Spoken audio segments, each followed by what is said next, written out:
President Bola Tinubu, since taking office, has reportedly continued smoking heavily, despite close aides and associates urging him to stop. Sources close to the president have revealed that he has been resistant to these pleas, maintaining his habit without any sign of quitting. This has sparked conversations not just about his personal choices, but also about what it means for a public figure to continue habits that could affect their health and public perception. Many people are asking, why does this even matter? Well, think about it. The president is the face of Nigeria.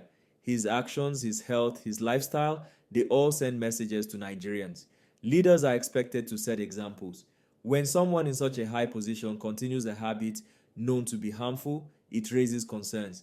Health experts say smoking increases the risk of heart disease, stroke, lung problems, and even early death. Imagine the man leading millions of people is engaging in a habit like this openly. That is why everyone is talking. Some close friends of the president have reportedly tried to convince him to stop smoking using various methods. They remind him of his health, of public opinion, and even of the example he sets for younger Nigerians.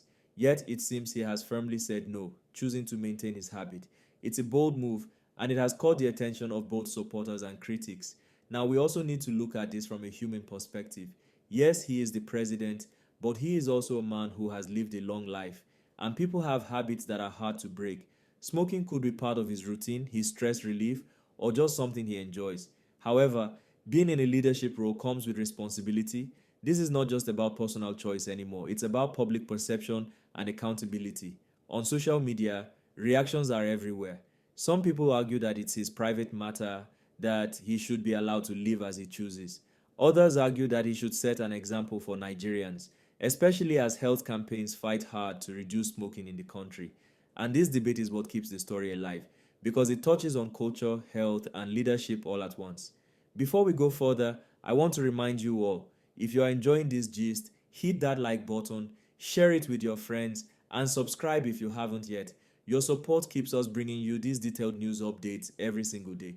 Now let's talk about why habits like smoking in leaders matter more than in ordinary people. When public figures engage in unhealthy habits, it can normalize those habits for society. Young people look up to leaders. They watch how they live, how they behave. When a leader smokes, it can send the wrong message, whether intentionally or not. Health campaigns and government regulations aim to reduce smoking, but when the head of state is involved, it's a complex message. We also need to consider the president's age and health. President Tinubu is in his late 70s or early 80s, and naturally health is a concern at this stage of life. Some might say that he has earned the right to enjoy his habits as he wishes, but at the same time, the nation is looking at him as someone who should lead by example. Health isn't just personal, it becomes public when you are a leader, because your ability to govern effectively relies on your fitness, alertness, and energy. It's also interesting to note the cultural perspective here. In Nigeria, smoking is both frowned upon and yet widely practiced. Public health campaigns have been ongoing for years, encouraging people to quit smoking and live healthier lives. But change is difficult when habits are deeply ingrained, and the conversation becomes even more heated when someone as visible as the president refuses to follow advice. Now think about this. This isn't just about smoking, this is about how leaders handle advice, how they respond to health concerns, and how they balance personal choice with public responsibility. Some of his aides have reportedly been persistent, but the president's refusal shows a strong will, or perhaps just a commitment to personal freedom. Either way, the story has created a lot of discussion online, and people are very curious about what comes next. At this point, I want to ask all of you, what do you think about the situation? Should leaders be free to live their lives as they choose, or should they model perfect habits for society? Drop your thoughts in the comments below. I love reading what you have to say.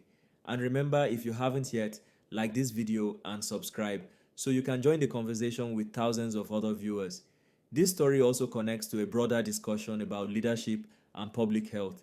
Across the world, leaders are scrutinized for their health choices because those choices reflect on their ability to lead. The president's habit may seem small, but it symbolizes a larger issue.